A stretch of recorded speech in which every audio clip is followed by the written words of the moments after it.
من الشيطان الرجيم بسم الله الرحمن الرحيم. القسم الثاني الفقهاء الذين أفتوا في المسائل التي لم تقع وحجتهم.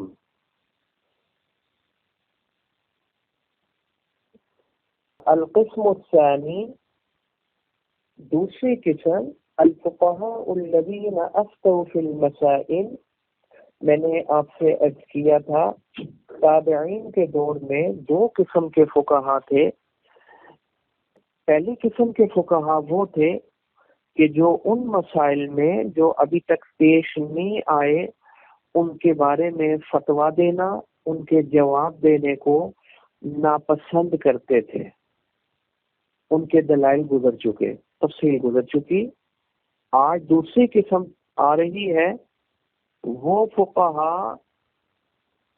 فقہا تابعین الذین افتوا فی المسائل، جنہوں نے فتویٰ دیا ان مسائل میں التی لم تقع، جو ابھی تک پیش نہیں آئے، اور جو مسائل پیش نہیں آئے ان کے بارے میں وہ فتویٰ دیا کرتے تھے.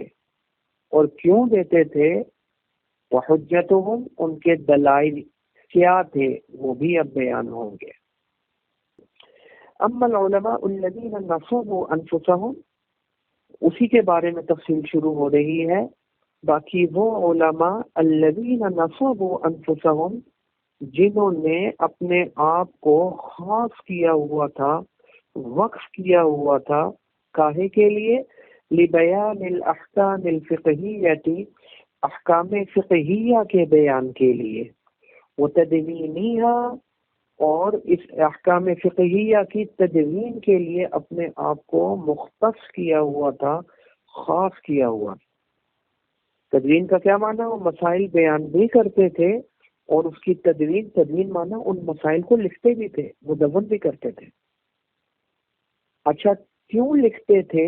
کیوں ان مسائل کی تدوین کرتے تھے؟ کیوں بیان کرتے تھے؟ بما یسر لمن جاء بعدهم الوقوف علیہا عند الحاجہ، تاکہ سہولت پیدا ہو جائے ان لوگوں کے لیے جو لمن جاء بعدهم، جو ان کے بعد آ رہے ہیں، تابعین کے بعد جو لوگ آ رہے ہیں اور قیامت تک آ رہے ہیں لوگ. یہ اسلام تو قیامت تک چلتا رہے گا.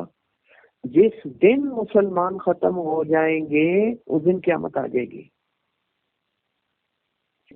تو پھر بعد میں جو مسلمان آ رہے ہیں ان کے لیے سہولت ہو جائے، اس لیے وہ احکام بیان بھی کیا کرتے تھے اور ان کی تدوین بھی کیا کرتے تھے، تاکہ لمن جاء بعدهم، جو بعد میں حضرات مسلمان آ رہے ہیں، الوقوف علیہا عند الحاجہ، تاکہ ضرورت کے وقت ان کے لیے مسائل سیکھنا، ان کے لیے مسائل پڑھنا سمجھنا آسان ہو جائے.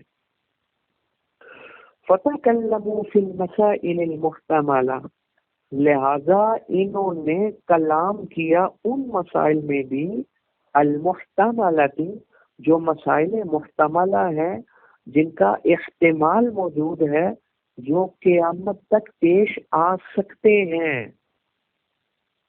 پیش آئے ہوئے نہیں ہے، پیش آ سکتے ہیں مسائل، سمجھے؟ التی لم تقع بعد، ابھی تو وہ پیش نہیں آئے لیکن وہ محتمل ہے، معنی پیش آ سکتے ہیں. تو جو قیامت تک مسائل پیش آ سکتے تھے ان کو بھی بیان فرمایا انہوں نے. دوسری قسم وہ تھی. اچھا، اب پہلے بڑے بڑے حضرات، بڑے بڑے صحابہ سے، اور بڑے بڑے صحابہ کے نام گزرے جو منع کرتے تھے، ڈانٹا کرتے تھے، لانتے بھیجا کرتے تھے اس شخص کے اوپر جو مسئلہ پیش آنے سے پہلے مسئلہ بیان کرے، اس کا فتوی دے اور جواب دے. اس کا کیا جواب ہوگا؟ سمجھے؟ یعنی وَحَمَلُوا مَا ذَكَرْنَا مِنْ آثَارِ الصَّحَابَةِ وَالتَّابِعِينَ، تو انہوں نے محمول کیا جو پیچھے آثار صحابہ اور تابعین گزرے ہیں، جو منع فرماتے تھے مسئلہ پیش آنے سے پہلے اس کا جواب دینے سے. اس کا جواب ان حضرات نے دیا علی التورع والاحتیاط، وہ احتیاط کے طور پر منع فرماتے تھے، وہ تقوی کے طور پر منع فرماتے تھے کہ کہیں کوئی غلطی نہ ہو جائے. تو احتیاط کی بنا پر روکا ہے، یہ معنی نہیں ہے کہ جو فتویٰ دے گا تو مسئلہ پیش نہیں آیا اس سلسلے میں جو کلام کرے گا، گفتگو کرے گا، فتویٰ دے گا، کتابیں لکھے گا، وہ گناہگار ہوگا، یہ مقصد نہیں تھا۔ مقصد کیا تھا؟ احتیاط اور تقویٰ تھا۔ فقال، یہ جواب دیا انہوں نے ان کا۔ فقال البيهقي رحمه الله تعالى بعد نقل هذه الآثار، امام بہقی رحمت اللہ علیہ یہ آثار نقل کرنے کے بعد جو فریق اول نے بیان کیے تھے آثار،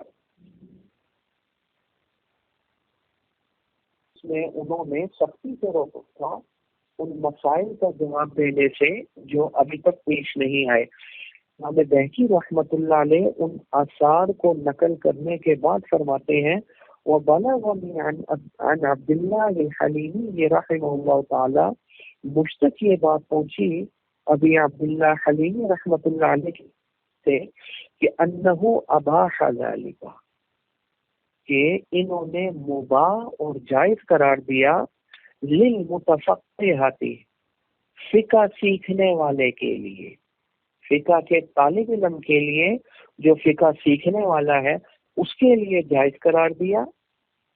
الذین غرضوا، کس چیز کو جائز قرار دیا؟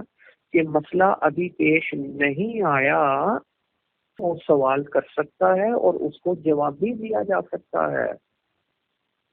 جو مسائل محتمل ہیں، پیش آ سکتے ہیں، اس کا جواب دیا جا سکتا ہے۔ کس کو؟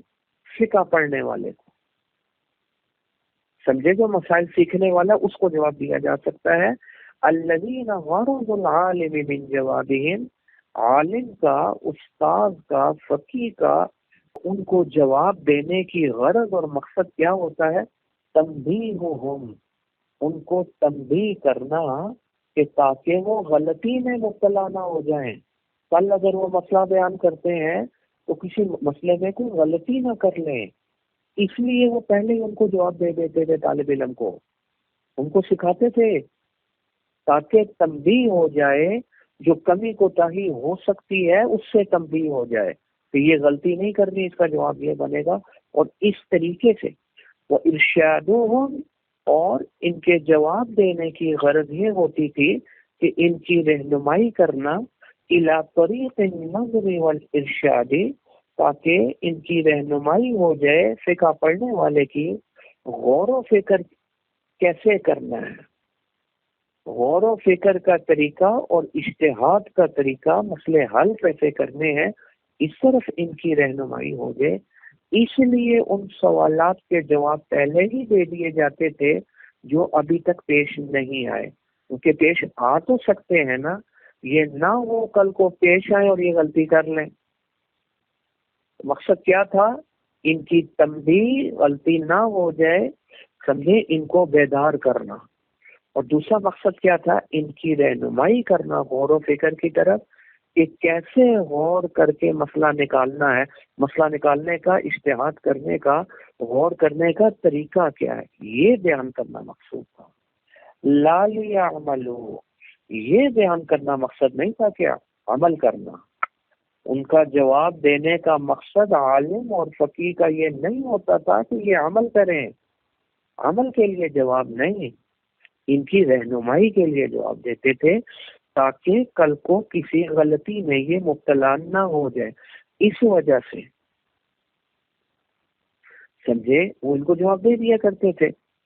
ثم قال الامام البيهقي رحمہ اللہ تعالی، پھر امام بہقی رحمۃ اللہ علیہ فرماتے ہیں وعلى هذا الوجه، اسی وجہ سے وضع الفقهاء مسائل المجتہدات، فقہاء نے اجتہادی مسائل کو بیان فرمایا ہے۔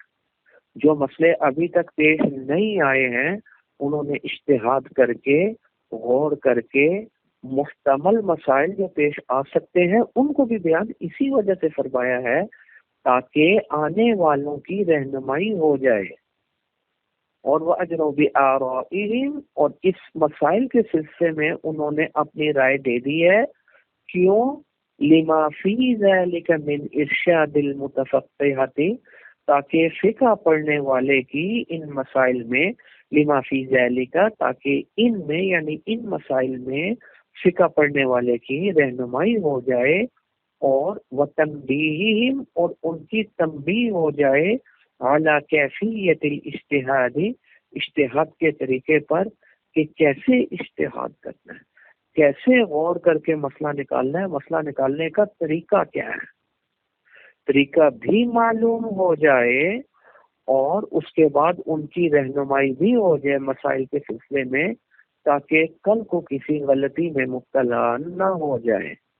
سمجھے؟ تو خالی جواب دینے کا ایک مقصد نہیں ہوتا کہ عمل کرنا، کہ جب تک وہ پیش ہی نہیں آیا تب تک بیان ہی نہیں کرنا، کیونکہ ابھی تو ضرورت ہی نہیں ہے، کیونکہ ابھی پیش ہی نہیں آیا تو ظاہر عمل ہی نہیں کرنا، تو پھر کیا ضرورت ہے؟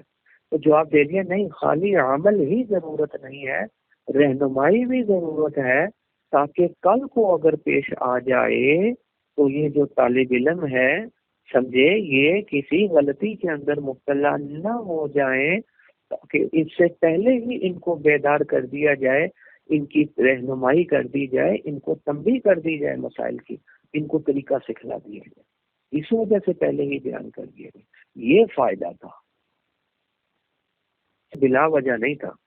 وقال الخطيب رحمه الله تعالى بعد رواية آثار الصحابة والتابعين، خطیب رحمہ اللہ تعالی نے صحابہ اور تابعین کے آثار روایت کرنے کے بعد، جو پہلے فریق نے بیان کیے تھے نا، ان سے ثابت کیا تھا کہ مسئلہ پیش آنے سے پہلے اس کو بیان نہیں کرنا چاہیے، اس کے پیچھے نہیں پڑنا چاہیے، اس کے درپے ہونا نہیں چاہیے. آثار بیان کیے نا، یہ سارے آثار خطیب رحمت اللہ علیہ نے بیان فرمائے، اور اس کے بعد فرمایا فَهَذَا مَا تَعَلَّقَ بِهِ، ان آثار کا تعلق ہے ان کے ساتھ، یہ ان لوگوں کے دلائل ہیں مَنَعَ مِنَ الْكَلَامِ فِي الْحَوَادِثِ قَبْلَ نُزُولِهَا، جنہوں نے مسئلہ پیش آنے سے پہلے اس میں کلام کرنے سے، گفتگو کرنے سے، اس کا جواب دینے سے منع فرمایا ہے.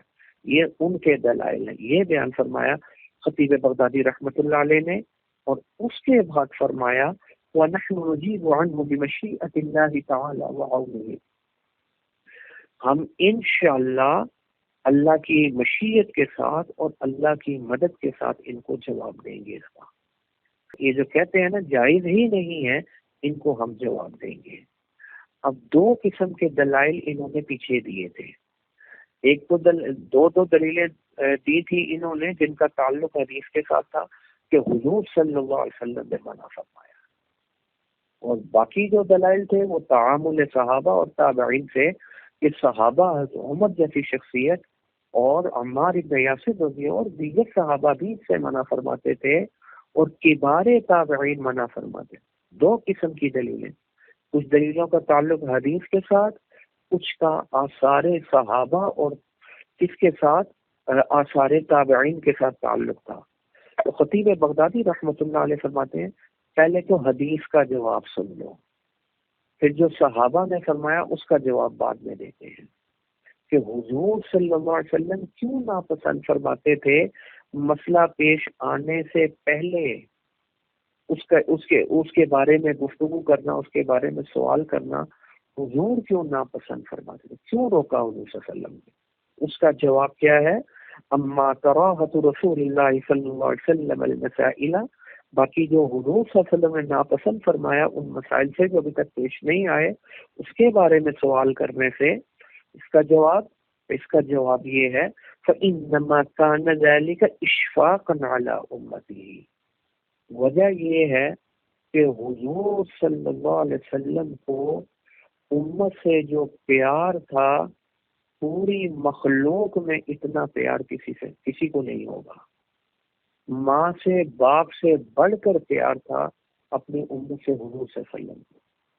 ساری رات کھڑے ہو کر دعائیں مانگا کرتے تھے، رویا کرتے تھے اس امت کے لیے. اللہ کو کہنا پڑ گیا ما انزلنا علیک القرآن، ہم نے اس لیے قرآن نہیں اتارا، اللہ نے فرمایا تاکہ آپ مشقت میں ڈال دیں. حدیث میں آتا ہے ایک مرتبہ آپ صلی اللہ علیہ وسلم ساری رات روتے رہے یہ آیت پڑھ کر ان تعذبهم فانهم عبادک، وَإِن تَغْفِرْ لَهُمْ فَإِنَّكَ أَنْتَ الْعَزِيزُ الْحَكِيمُ۔ اے اللہ اگر آپ ان کو عذاب دے دیں، میری امت کو اگر آپ عذاب دے دیں، اب دے سکتے ہیں، فَإِنَّهُمْ عِبَادُكَ، یہ تیرے بندے ہیں، آپ نے پیدا کیا ہے، آپ مالک ہیں، آپ کو کون پوچھ سکتا ہے، آپ کو کون روک سکتا ہے، آپ دے سکتے ہیں۔ لیکن اے اللہ وَإِن تَغْفِرْ لَهُمْ، اگر آپ ان کو معاف فرما دیں، آپ ان کی مغفرت فرما دیں، پھر بھی تو آپ کو کوئی پوچھنے والا نہیں۔ فَإِنَّكَ أَنْتَ الْعَزِيزُ الْحَكِيمُ، آپ غالب ہیں، حکمت والے ہیں۔ اے اللہ معاف بھی تو فرما سکتے ہیں۔ ساری رات روتے رہی ہے، اتنا پیار امت کے لیے، قیامت تک آنے والی امت، اتنا پیار اتنا پیار اتنا پیار، ماں کو باپ کو اپنے بچے سے نہیں، کسی مخلوق کو نہیں، جتنا حضور صلی اللہ علیہ وسلم کو۔ اچھا، تو اسی شفقت کی وجہ سے، اتنی شفقت تو حضور نے جو ناپسند فرمایا تھا اس کی وجہ کیا تھی؟ فَإِنَّمَا كَانَ ذَلِكَ إِشْفَاقًا، شفقت کی وجہ سے اپنی امت پر، شفقت کی وجہ سے حضور نے منع فرمایا مسئلہ پیش آنے سے پہلے سوال نہ کیا کرو۔ وَرَافَةً بِهَا، اور امت پر رحمت کی وجہ سے، مہربانی کی وجہ سے فرمایا پہلے سوال نہ کیا کرو پیش آنے سے پہلے۔ اور کس وجہ سے؟ وَتَحَنُّنًا عَلَيْهَا، اور امت پر احسان کی وجہ سے فرمایا مسئلہ پیش آنے سے پہلے سوال۔ وَتَخَوُّفًا، اور خوف کی وجہ سے، ڈر کی وجہ سے فرمایا مسئلہ پیش آنے سے پہلے سوال نہ کی۔ وہ کیا احسان تھا، وہ کیا شفقت تھی، وہ کیا ڈر تھا جس وجہ سے منع فرمایا؟ وہ یہ تھا کہ ان يحرم اللہ عند سؤال سائل امرا، کہیں ایسا نہ ہو کہ جو یہ سوال کر رہا ہے اس کے سوال کرنے سے پہلے تو وہ چیز مباح اور جائز ہے، لیکن اس کے سوال کرنے کے بعد ہو سکتا ہے وہی آ جائے اللہ تعالیٰ حرام کر دے۔ تو جو چیز مفید تھی، جس میں امت کے لیے منفعت اور فائدہ موجود تھا، فائدے لے رہے تھے، جائز تھی، اس کا سوال سبب بن گیا اس کے حرام بننے کا۔ اس خوف کی وجہ سے منع فرمایا تھا، اس شفقت کی وجہ سے، اس پیار کی وجہ سے، اس احسان کی وجہ سے منع فرمایا۔ سمجھے؟ فیکون، کیوں؟ ان کو یہ خوف تھا ان یحرم اللہ، اللہ تعالیٰ کہیں حرام نہ کر دے، عند سؤال سائل امرا، اس سائل کے اس سوال کی وجہ سے جو اس نے کسی چیز کے بارے میں سوال کیا ہے، کان مباحا قبل سؤالہ عنہ، جو اس کے سوال سے پہلے تو وہ چیز، وہ معاملہ مباح تھا، جائز تھا۔ فیکون السؤال، اس نے سوال کیا، اوپر سے وہی آ گئی کہ حرام ہے یہ کام نہیں کرنا، تو پھر گویا سوال سبب بن گیا فی حظر ما، اس چیز کے ممنوع ہونے کا، ناجائز ہونے کا، کان للامت منفعت فی اباحتہ، جس کے مباح اور جائز ہونے میں امت کے لیے منفعت، نفع اور فائدہ موجود تھا، لوگ فائدہ لے رہے تھے، وہ چیز جائز تھی، اس کے سوال کی وجہ سے وہ حرام ہو گئی، سوال سبب بن گیا، اس ڈر کی وجہ سے حضور صلی اللہ علیہ وسلم نے روکا تھا، اس پیار اور شفقت کی وجہ سے، احسان کی وجہ سے روکا، بیٹا سوال نہ کیا کرو جب تک کوئی معاملہ پیش نہ آ جائے، وہ ایسا نہ ہو تیرے سوال کی وجہ سے فتدخل بذلک المشقۃ علیہم، اس سوال کی وجہ سے یہ لوگ مشقت میں پڑ جائیں، والاضرار بہم، اور ان کو ضرر اور تکلیف پہنچے اس وجہ سے، اس سوال کی وجہ سے، اس لیے حضور صلی اللہ علیہ وسلم نے روکا تھا، کیونکہ وہ دور وہ تھا جس میں وحی اتر رہی تھی حضور صلی اللہ علیہ وسلم پر، یہ سوال کرتے، اوپر سے وحی آ جاتی، جو اب آ جاتا فرض کر لو کہ یہ حرام ہے، ناجائز ہے، یہ نہیں کرنا، حالانکہ اس سے پہلے تو یہ کیا کرتے تھے، اللہ نے منع نہیں فرمایا تھا، تو سوال سبب نہ بن گئے ضرر اور تکلیف کا۔ لیکن یہ یہ ماننا حضور صلی اللہ علیہ وسلم کی زندگی تک تھا، کیونکہ جب آپ موجود تھے تو آپ نبی تھے، اور نبی کے اوپر وحی آ رہی تھی، وحی کے ذریعے وہ چیز حرام بھی ہو سکتی تھی، لیکن جب آپ دنیا سے پردہ پوشی فرما گئے تو وحی ختم ہو گئی، اب وہ وہی والا سلسلہ کیا ہو گیا؟ ظاہر ہے وہ وہی والا سلسلہ اب ختم ہو گیا۔ وهذا المعنى قد ارتفع بموت رسول اللہ صلی اللہ علیہ وسلم، حضور صلی اللہ علیہ وسلم کی وفات کی وجہ سے وہ والا معنی اب ختم ہو گیا، کیونکہ اب تو وہی نہیں اتر رہی۔ یہ اب جواب ہو گیا اس کا، کس کا؟ کہ حضور صلی اللہ علیہ وسلم کیوں منع فرماتے تھے؟ اس کی وجہ یہ تھی امت پر شفقت کی وجہ سے، پیار کی وجہ سے، اور اس ڈر سے منع فرماتے تھے کہ مسئلہ پیش آنے سے پہلے سوال نہیں کرنا۔ یہ نہ ہو کہ جو چیز جائز ہے، جس پر ہم عمل کر رہے ہیں، جس سے لوگ فائدہ اٹھا رہے ہیں، یہ نہ ہو کہ وہی آئے اور وہ چیز حرام ہو جائے۔ تو پھر وہی تو حضور کی زندگی تک آ سکتی تھی، کیونکہ وہی نبی پر آتی ہے۔ تو جیسے ہی حضور صلی اللہ علیہ وسلم نے پردہ پوشی فرما لی، حضور کی وفات ہو گئی، تو پھر یہ والا معنی ختم ہو گیا۔ اب وہی نہیں آ سکتی حرام کے لیے، حلال کرنے کے لیے۔ واستقرت احکام الشریعت، اب شریعت کے احکام مضبوط ہو گئے۔ فلا حاضر ولا مبیح بعدہ، اب کوئی حرام کرنے والا اور کوئی مباح کرنے والا، جائز کرنے والا حضور صلی اللہ علیہ وسلم کے بعد نہیں رہا۔ سمجھے؟ اب جو حرام ہونا تھا وہ ہو چکا، جو حلال ہونا تھا، جائز ہونا تھا، وہ ہو چکا۔ اب یہ والی علت باقی نہیں رہی، لہذا اب وہ سوال بھی ہو سکتا ہے اور اس سوال کا جواب بھی دیا جا سکتا ہے، کیونکہ حضور کی زندگی میں یہ خوف تھا، ڈر تھا، کہیں ایسا نہ ہو کہ سوال ہو اور اوپر سے وہی آ جائے چیز حرام ہے۔ حالانکہ اس سے پہلے وہ جائز چل رہی تھی، لوگ عمل کر رہے تھے، فائدہ لے رہے تھے، ممانعت آئی نہیں تھی۔ یہ والا معنی حضور کی زندگی میں تھا، تو اسی لیے حضور صلی اللہ علیہ وسلم نے منع فرما دیا۔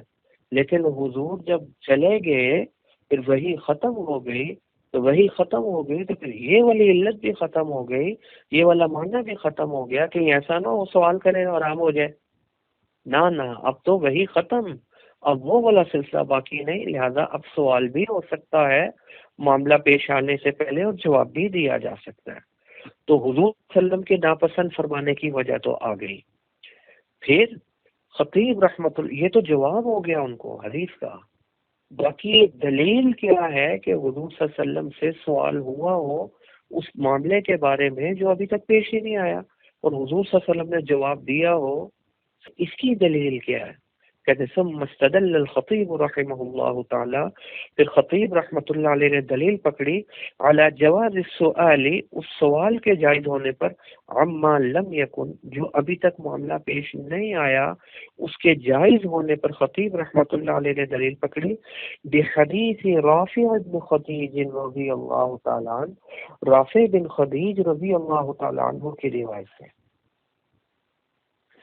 وہ روایت کیا؟ قال، فرماتے میں نے عرض کیا، حضرت رافع بن خدیج رحمۃ اللہ فرماتے اے اللہ کے رسول، انا نخاف ان نلقى العدو غدا، ہمیں یہ ڈر ہے کہ کل کو ہماری ملاقات ہو دشمن سے۔ کیا معنی؟ ہماری دشمن کے ساتھ جنگ شروع ہو جائے، یہ سکتا ہے۔ جب جنگ شروع ہو جائے گی پھر ہم آپ کے پاس نہیں آ سکتے، تو مسئلہ کیسے پوچھیں گے؟ ظاہر ہے اس دور میں تو موبائل فون وغیرہ بھی نہیں ہوتے تھے کہ فون کر کے ہی مسئلہ پوچھ لیا جائے، یہ صورتحال بھی اس دور میں نہیں ہوتی تھی۔ تو یہ بھی ممکن ہے کل کو خدا نہ خواستہ دشمن کے ساتھ لڑائی نہ ہو جائے اور کوئی جنگ وغیرہ کا سلسلہ نہ شروع ہو جائے، تو آپ سے ہم ایک سوال پہلے ہی کر لیتے ہیں، جو ابھی تک پیش تو نہیں آیا لیکن سوال کر لیتے ہیں۔ وہ کیا؟ کہ وَلَيْسَ مَعَنَا مُدَنْ، ہمارے پاس چھری نہیں ہوتی نا، ہم نے جانور ذبح کرنا ہوتا ہے، تو فَنَذْبَحُ بِالْقَصَبِ، کیا ہم بانس کے ساتھ ذبح کر سکتے ہیں؟ سمجھے؟ یہ سوال ہو گیا۔ تو فقال رسول صلی اللہ علیہ وسلم، انہوں نے کیا فرمایا؟ ہاں، ما انہر الدم، جو چیز بھی خون کو نکال دے اس کے ساتھ ذبح ہو سکتا ہے۔ جو چیز بھی خون کو نکال دے، وذکرت علیہ اسم اللہ، اور تو اس پر اللہ کا نام لے کر ذبح کرے، بسم اللہ اللہ اکبر پڑھ کر ذبح کرے، پھر جو چیز خون کو نکال دے وہ حلال ہے۔ فکل اس کو کھا لیا کرو، ما خلت سن والظفر، ہاں دانت اور ناخن کے ساتھ آپ ذبح نہیں کر سکتے، اس کے علاوہ جو چیز خون کو نکال دے اس سے ذبح کر سکتے ہیں۔ اب یہ دانت اور ناخن سے رسول نے منع فرمایا ہے، یہ اس صورت میں ہے جب دانت منہ کے ساتھ اندر اپنی جگہ کے اوپر موجود ہے، ناخن بھی جسم کے ساتھ لگا ہوا ہے، اس وقت ذبح کرنا منع ہے۔ ہاں اگر یہ ٹوٹ کر سائڈ پر پڑا ہوا ہے یا ناخن ٹوٹ کر یا کاٹ کر سائڈ پر رکھا ہوا ہے، اس سے اگر کوئی ذبح کر لیتا ہے وہ جائز ہے، ذبیحہ حلال ہو جائے گا، مسئلہ لکھا ہوا ہے۔ وہ الگ بات ہے کہ ایسا کرنا نہیں چاہیے، یہ مکروہ ہے، اس سے جانور کو تکلیف بہت ہوتی ہے، تو بلا وجہ تکلیف پہنچانا ایک مکروہ عمل ہے، ایسا کرنا نہیں چاہیے، لیکن وہ حلال ہو جائے گا کب؟ جب دانت الگ ہو، ناخن الگ ہو۔ ہاں اگر جسم کا حصہ ہے تو پھر ذبح کرنا حلال ہے، پھر تو جائز ہی نہیں، وہ حلال ہی نہیں ہوگا ذبح، اس سے وہ سمجھنا۔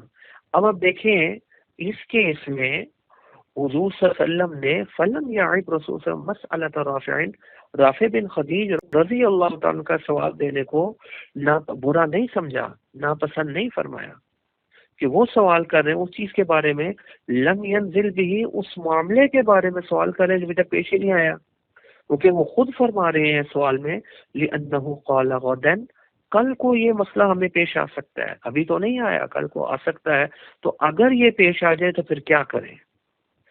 تو ولم یقل له، حضور صلی اللہ علیہ وسلم نے یہ نہیں فرمایا لما سألت عن شیء، آپ نے کیوں اس چیز کے بارے میں سوال کیا، لم یکن بعد، جو ابھی تک پیش ہی نہیں آئی، نہیں ڈانٹا، نہیں روکا، نہیں منع فرمایا، بلکہ جواب دیا۔ تو آپ صلی اللہ علیہ وسلم کا نہ روکنا، نہ ڈانٹنا، نہ منع فرمانا، یہ دلیل ہے اس بات کی کہ یہ جائز سوال کیا جا سکتا ہے، سمجھے؟ اور باقی جہاں نہیں دیا جواب، جہاں روک دیا، وہ شفقت کی وجہ سے تھا۔ وكذلك استدل الخطيب بحديث يزيد بن سلمة رضی اللہ عن ابیہ، اسی طرح خطیب رحمۃ اللہ علیہ نے یزید بن سلمہ جو اپنے والد سے روایت کرتے ہیں اس سے بھی دلیل پکڑی ہے کہ جو معاملہ پیش نہیں آیا اس کے بارے میں سوال ہو سکتا ہے۔ کہاں سے دلیل پکڑی ہے؟ کہ ان رجلا قام الى رسول اللہ صلی اللہ علیہ وسلم، ایک شخص کھڑا ہوا حضور صلی اللہ علیہ وسلم کے سامنے، فقال، اور اس نے عرض کیا، یا رسول اللہ، اے اللہ کے رسول، ارأیت لو کان علینا امراء، آپ ذرا یہ تو فرما دیجئے اگر ہمارے اوپر ایسے عمراء مسلط ہو جائیں، یسألون الحق، کہ وہ ہم سے تو اپنا حق لے لیں، جو ان عمراء کا حق بنتا ہے وہ ہم سے لے لیں، وَيَمْنَعُونَ حَقَّنَا، اور ہمارا حق ہم سے روک لیں، جو ہم نے ان کا دینا ہے وہ تو زبردستی ڈنڈے کے طور پر وصول کر لیں، لیکن جو انہوں نے ہمیں دینا وہ ہمیں نہ دیں، تو فَنُقَاتِلُهُمْ، کیا ہم ان کے ساتھ جہاد کیا کریں؟ کیا کریں گے ہم ان سے؟ فقام الاشعث بن قیس رضی اللہ تعالی، اشعث بن قیس رضی اللہ تعالی کھڑے ہوئے، فقال، اور فرمایا، تسأل رسول اللہ صلی اللہ علیہ وسلم عن امر، آپ سوال کرے ہو حضور صلی اللہ علیہ وسلم سے اس چیز کے بارے میں، لم يحدث بعد، جو ابھی تک معاملہ پیش ہی نہیں آیا۔ فقال، انہوں نے فرمایا، لا اسألنہ، نون بھی تاکید، لام بھی تاکید، میں ضرور حضور سے سوال کروں گا، حتی یمنعنی، جب تک کہ حضور سے مجھے روک نہیں دیتے، میں سوال کرتا رہوں گا۔ فقال، پھر سوال کیا، اے اللہ کے رسول، ارأیت لو کان علینا امراء یسألون الحق ویمنعون حق، وہی سوال دہرایا، تو کیا ہم ان سے جہاد کریں گے؟ قال، حضور نے فرمایا، لا، نہیں، جہاد نہیں کرو گے، علیکم ما حملتم، تم پر وہ بوجھ ہے جو تم نے اٹھایا، اور ان پر وہ بوجھ ہے ما حملو، جو انہوں نے اٹھایا، یعنی جو غلط کرے گا وہ غلط بھرے گا، وہ اپنی قبر بھاری کرے گا، وہ اگر ناجائز کر رہے ہیں تو ان کی قبر بھاری ہو رہی ہے، قیامت والے روز اس کا بوجھ انہیں اٹھانا پڑے گا، وہ جواب دیں گے۔ تم اگر غلط کرو گے پھر تمہاری قبر بھاری ہو، یہ بوجھ تمہارے اوپر ڈلے گا، قیامت والے روز تمہیں جواب دینا پڑے گا، تو لڑائی نہیں کرنی، جو غلط کرے گا آگے جا کر وہی بھرے گا۔ اب خطیب رحمۃ اللہ علیہ فرماتے ہیں اب اس کے اس میں بھی دیکھ لیا جائے، فلم یمنع رسول اللہ صلی اللہ علیہ وسلم، حضور صلی اللہ علیہ وسلم منع نہیں فرمایا اس شخص کو بھی مسئلہ کے سوال کرنے سے، حالانکہ یہ سوال تو بھی معاملہ پیش ہی نہیں آیا تھا، سمجھے؟ تو حضور صلی اللہ علیہ وسلم منع نہیں فرمایا، ولا انکرہا علیہ، نہ اس پر ڈانٹا، نہ اس سے روکا، نہ اس سے منع فرمایا، بل اجابہ عنہا من غیر کراہت، بلکہ بغیر کسی ناپسندیدگی کے حضور صلی اللہ علیہ وسلم نے جواب دیا۔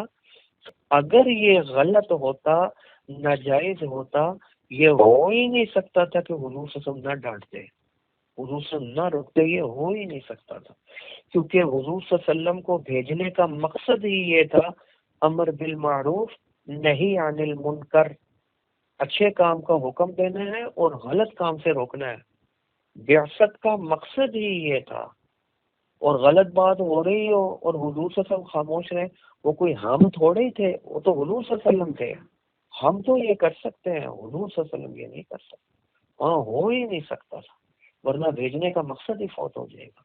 یہی وجہ ہے کہ جس چیز کو حضور صلی اللہ علیہ وسلم دیکھ لیں اور منع نہ فرمائے، خاموش ہو جائیں، یہ بھی دلیل ہے کہ وہ جائز ہے، وہ بھی حدیث بن جاتی ہے، کیونکہ ہو نہیں سکتا کہ غلط ہو اور حضور صلی اللہ علیہ وسلم خاموش رہے، روکے نہ، منع نہ فرمائے، ہو ہی نہیں سکتا، ورنہ بعثت کا، بھیجنے کا مقصد ہی فوت ہو جائے گا۔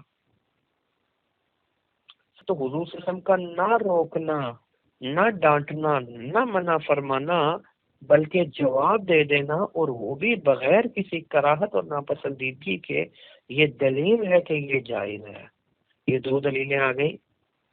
وفی الآثار نظائر کثیرۃ لما ذکر، اور آثار تو آگے اتنے آ رہے ہیں، اتنے موجود ہیں ثابت آ گئے کے کہ ان سے ان چیزوں کے بارے میں سوال ہوا جو معاملہ پیش ہی نہیں آیا تھا اور انہوں نے بھی جواب دے دیے، وہ آثار آگے آ رہے ہیں۔ میری اللہ سے دعا ہے اللہ ہمارے بیٹھنے کو اور پڑھنے کو اپنی بارگاہ میں قبولیت والا درجہ عطا